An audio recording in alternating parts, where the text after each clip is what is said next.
Hello and welcome to BusyWorksBeats.com. Today I'm going to show you how to mix with really simple concepts in FL Studio.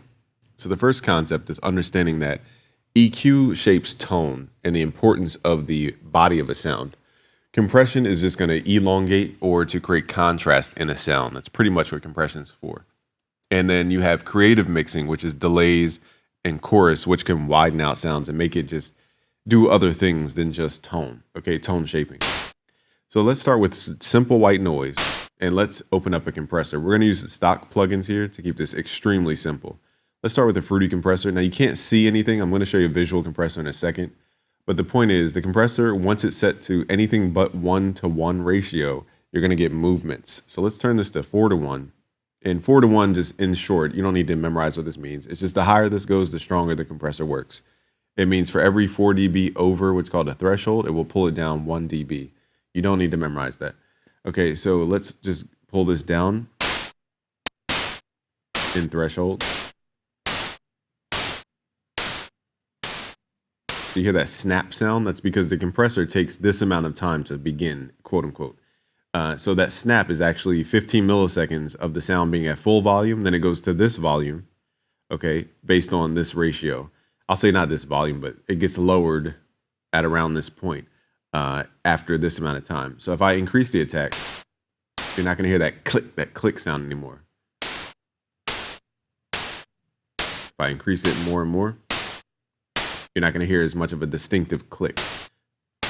If I shorten the click, you're basically creating a very pointy part in your audio. But that pointy part creates what's called contrast. So contrast can be a good thing. It's not always a bad thing. To have pointy parts in your audio. The pointy parts grip our ear. The way our ear works is that it needs transients to stimulate our ear. Our ear gets used to the same thing. So if we play a tone and it's just the same all the way through, our ear actually starts to become blind to certain things if they're too similar. So to create contrast, we use compressors to create differences between volumes in this case, to keep the ear engaged. The ear also needs frequency contrast. So it needs not only just moving frequencies, but it needs to have a frequency of high and low and just a movement of frequency to really keep it focused, the way our ear hair cells are made up. Okay, so if I lower it to 0, there is no clicky part because it's all being pulled down immediately. So that's what compression is doing, is just shaping the contrast of the sound. I'll make this a little bit easier with a graph, but once you just understand that the attack curvature basically dictates the pointiness of the beginning of the audio. Now the release time is determining how long is this compressor going to hold the sound down. So it snaps down because it's lowering the volume down really quickly. Now how long are we going to hold the volume down? That's the release time. If the release time is longer than the actual time it takes to get to the next sound, this thing right here, this point, won't have the pointy part because it will still be holding down the volume. So release time dictates how the compressor restores itself. It used to be called recovery. So if this value is longer than the time it takes to go from here to here, it won't have as much of a pointy part to the audio.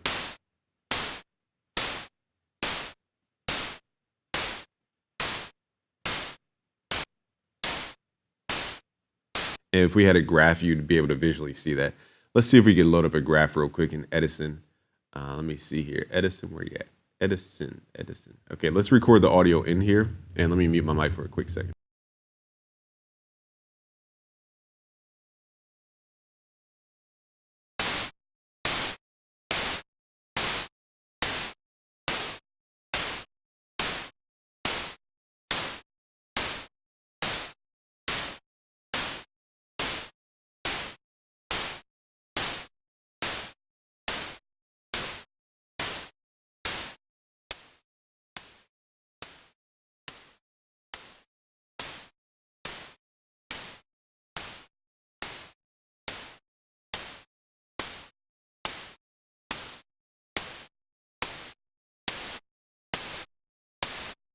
So notice over time, when I started to increase the release, the volume actually got back up to its initial value.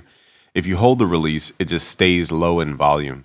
We still have that transient, but the overall volume doesn't go back to its restored levels. Okay, so that's a different way of thinking about it. Now, this transient that we just added, that was not there originally. So the original sound, let's record that in. Now this is without compression. That's what it looks like before compression. And let's turn on the compressor.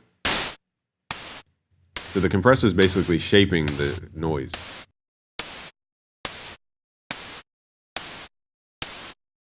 Okay, so that's all compression is doing, is attenuating a signal to reshape the contrast of the signal. So instead of this like triangular shape just going down in a decay curvature, we're giving it this snappier sound, and that snappier sound will grip the ear a little bit better because our ear can understand the difference between this high point and that low point more than it can this point and then this point right here. It can't differentiate as easy as it can with this dramatic change. So that's what compression is basically doing. There's also something called expansion, which is the opposite of compression, and you could do this in FL, which is when you go below 1-to-1 ratio. This is where you do expansion. So instead of pulling the volume down, you're pushing the volume up. This is a little bit harder to understand, so what I'm going to do is visually play a before and after the compression here. So here's before compression. Let's start using expansion here to boost the volume. I got to be careful here with the levels, so let me, let's turn this down.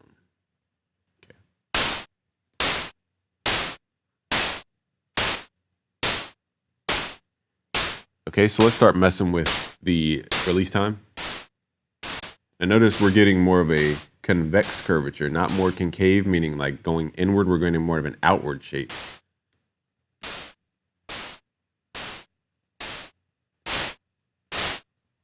So this is the opposite of compression, which is expansion. It's a little bit more difficult to understand, and forgive me if I blew your ears off with that, this here. So basically we're taking this triangle shape that is the normal sound, and we're, instead of cutting the sound out like a knife where we're just cutting into it, we're actually adding onto it like clay. So we're adding shape to it, adding a roundness to it.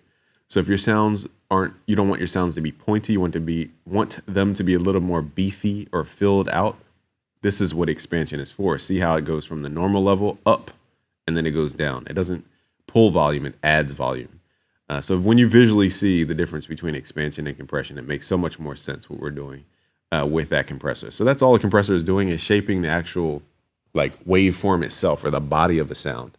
That's what it's doing. Now EQ is shaping its actual frequency content, or its tone, some people say. Now tone, without boring you guys to tears, is really a structure of harmonics. You don't need to even memorize what that means. It just means a sound is made up of a lot of different things, and we're prioritizing the things that it's made out of. That's the easiest way to understand it. Now you visually can't see EQ as much as you can compression. So let's just go to our EQ. And because we're using noise, you'll start to hear a little bit more of a bias here. So let's say we want to boost the lows of this noise. Now for this sound, specifically, it has all the frequencies in it. So we're going to have to boost extremely high for your ear to even hear the difference between this frequency and the rest of the frequencies. Now this is part of mixing.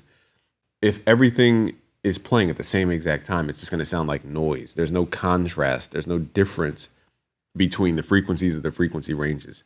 So if I'm boosting the lows high enough, we're going to get what's called resonance, and that resonance will stand out from the noise. So this is like when you go whistle, instead of saying S, which is a noise, S, and you whistle, goes S, S, sh, into a whistle. A whistle is a high resonance point where we're soloing out a frequency. So let's move this to a more audible frequency. And I can start hearing that tone. That's what tone shaping is figuring out which frequencies need to be enhanced or taken away from a sound. Because depending on the frequency, you can add more tonal notes to it. You can add more musicality to it. There's a lot of reasons. Now we're using white noise, so it's not going to be the greatest example.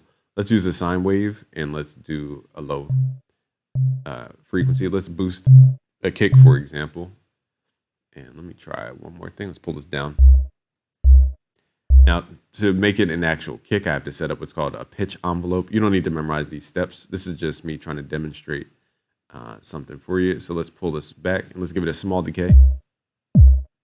So now we have more of a kick sound. Okay, and let me turn this down. Okay, so now we have a compressor. We can start doing stuff to this kick. Let's reset all of these. Let's go back to the beginning. So this kick's pretty, I forgot we had the EQ. So here's the kick before. the compression. Now let's open up the Edison so we can visually see what's happening. So that's the kick, a very triangular shape. Now let's start turning the ratio up to, let's say, 4-to-1. So let's say we want the kick to be snappier. Okay, we're going to pull the threshold down. So as you can see, it becomes more snappy. Now this is used more in acoustic kicks than it is in synthetic kicks. I'm not going to give you hard rules here. Now for more synthetic stuff, I found that people tend to use expansion more than they use compression. So you can see it's not a triangle anymore. It's this like pointy thing and then the rest of the sound. Now let's do the ratio below 1-to-1, which now becomes expansion. And now the body of the kick becomes more pronounced. And let's just lower the output to compensate for the volume that we're adding. Increase the release time a little bit. And now all we have to do is just get the volume and then mess with the ratio. This is as low as it can go. So what we can do is lower the threshold. All right, so that adds more of that roundness. Okay, let's mess with the attack. And this attack determines when does the volume get boosted. Okay, so usually a quick attack because you want that boosting to happen right after what's called the transient of the sound. Okay, so that is how the difference between compression and expansion for the most part. So this is a compressed kick, a very pointy part, and then a more body of the kick. The original kick looked like this triangle shape. It didn't have much curvature. And most 808s you guys see, it's actually attenuating the volume. So instead of it going down like this, it will actually stay flat and then go down. Okay, so that's more of what current sounds in modern day hip hop look like. So this is the expanded kick to where you have, the sound and then it goes up. Okay, so I'm exaggerating so you guys can learn the concepts here. So that's what expansion is doing, or compression is doing, is shaping the way a sound is curved for different purposes. Okay, that's, people kind of simplify it when they say it's just a volume automation. It also adds harmonics sometimes, depending on which kind of compressor it actually is. Okay, now let's add an EQ. Now the EQ is going to be the thing that shifts the identity of this kick. So let's boost up about 60 hertz and 75 hertz. These are great for kick tones and any bass for hip hop. 60 to about 75 hertz is the magical zone. Now this kick itself is very bland. It's not much going on as far as the sound design, but you guys can get the concepts.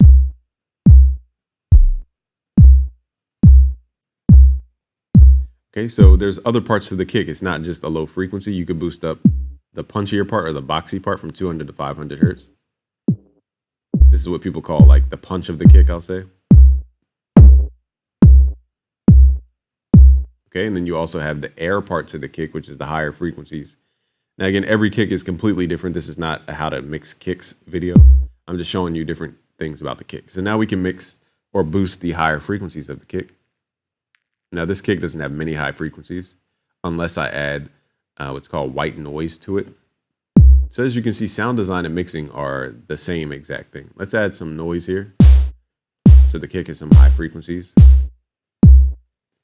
Okay, so now when we boost these highs, we're accenting certain parts of the kick. So if you want more punch, you would boost in the middle. If you wanted more air, so to speak, you would boost the highs. If you wanted more vibration and lows, you would boost the lows. Now again, this kick is not the perfect kick, sound design kick. These are just examples to help you guys understand EQ versus compression. Now let's talk about the creative stuff. Now the creative stuff is reverb, delays, choruses. They basically are the same exact thing, which is just switching the phase. I can go into a lecture about it. It just wouldn't, for a beginner, it's not going to make much sense anyhow. So I'm just going to quickly go through this.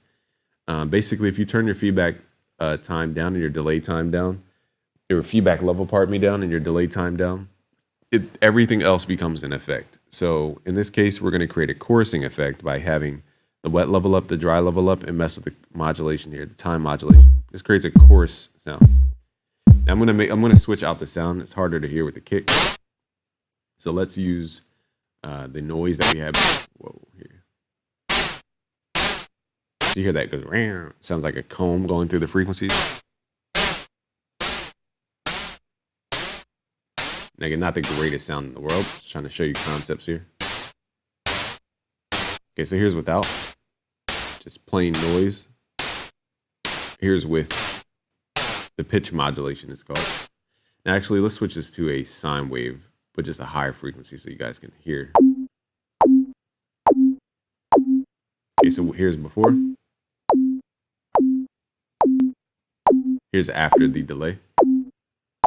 So what it's doing is creating a time difference and a pitch difference, which is basically still time. And that difference is creating this distorted waveform, I'll call it. Now, in this case, it creates what's called chorusing. Chorusing is basically the same sound happening, but at different pitches.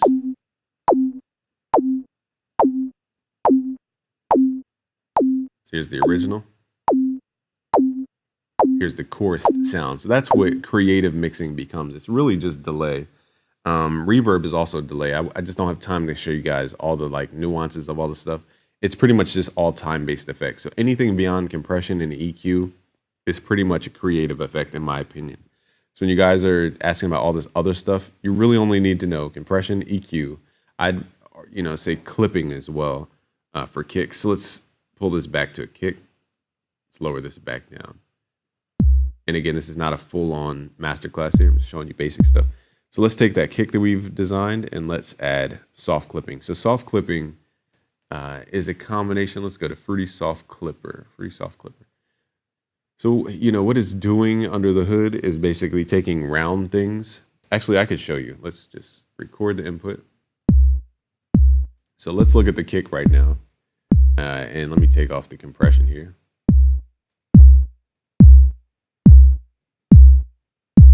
All right, so now we have somewhat of a round kick. So when I run it through the soft clipper at a high enough volume, and if I lower the threshold, those round edges become shaved off. You see how it just cut off the top of the sound? Basically, anything that's round is becoming squared off in a very microscopic level. Now, depending on how hard I push the kick through this soft clipper, let me push it a little bit harder. So it's going to become more and more and more squared. Also, we need to watch what's called the post level so that we're not just boosting. So I'm going to exaggerate the input here. And if you notice, we're losing the shape of the kick. It's just becoming this blob, this square blob. Okay, so let's analyze the waveform real quick. So soft clipping, in short, is taking round stuff and making it more squared off. Okay, so this is somewhat round, okay, a rounded shape. Okay, now if we zoom out and then zoom over here, this is more subtle. You're not going to really tell here, but it's more boxy in that it doesn't have that big of a dynamic range, it's called. Okay, so that's compression working for you. And then over here, that's attenuation, And then over here, it just becomes more of a big blob of stuff. It doesn't have the sharp curvature that it had before. And that's what soft clipping is doing on a very microscopic level. Now this is keeping it round, whereas hard clipping, or I'd say distortion, will give you more of a squared waveform. Let me show you guys what I mean. So let's grab this, let's drag it into the channel rack. And this is my last point for today. So you see how it's rounded, it's very curvature, a lot of curvature. If you go to pre-computed effects, for example, and clip this and then boost it, it's actually shaving off the curvature. So I'm going to sample this into Edison on channel 2. Let's do this. Let's record. And I want you guys to visually see the difference between soft clipping and hard clipping. So I'm playing a muted sound right now, but I want you to look at how squared off that sound becomes. And let's take off the clip. Now it's just boosted. It's not squared off, I'll say. Okay, so we don't need to hear the actual sound. Let's zoom in. Now here was the subtly clipped sound, I believe, over here. You can see we lost that roundness in the sound. It's becoming more triangular, more squared off. That's what saturation and distortion is doing. You're squaring off the sound. Now I'm going to show you a more exaggerated way of doing this. Let's go back over here. So this is the really exaggerated waveform. Okay, this is more distortion. Okay, we're taking it from that roundness over to a square. Now, the difference between a square and a sine wave, you can play the same exact note. This is my last lesson for today. You can go to the sine wave, for example. Let me go to, all right, so you can go from a sine wave to a square wave. And you may ask, what is the difference? So if you pull up what's called Wave Candy in FL Studio, let's pull this up. Let's turn this and let's switch it to what's called spectrum mode. If you right click, switch it to spectrum mode. So a square wave has more what are called harmonics or stacks of frequencies, whereas a sine wave does not have that many frequencies. Okay, you can see it's a lot different than this picture there. And that's how you can play the same exact note, but depending on what the waveform looks like, it will generate more harmonics. So that's why distortion and saturation grip your ear a lot more. It's because there's more frequencies involved. And so when you're soft clipping and hard clipping and saturating, you're turning a simple sine wave, for the most part, a smooth tone that doesn't have a lot of frequencies, into a sound that has a ton of frequency, because you're changing out the waveform to be more squared. So when you think about soft clipping as more squaring off a sound, it makes a lot more sense as to how to get that knock out of your sound. All right, that's where we're going to end this video. If you want to learn more, I have a free mixing course, busyworksbeats.com/premium. You'll learn a lot more. Thank you guys for watching. This game from busyworksbeats.com. Peace.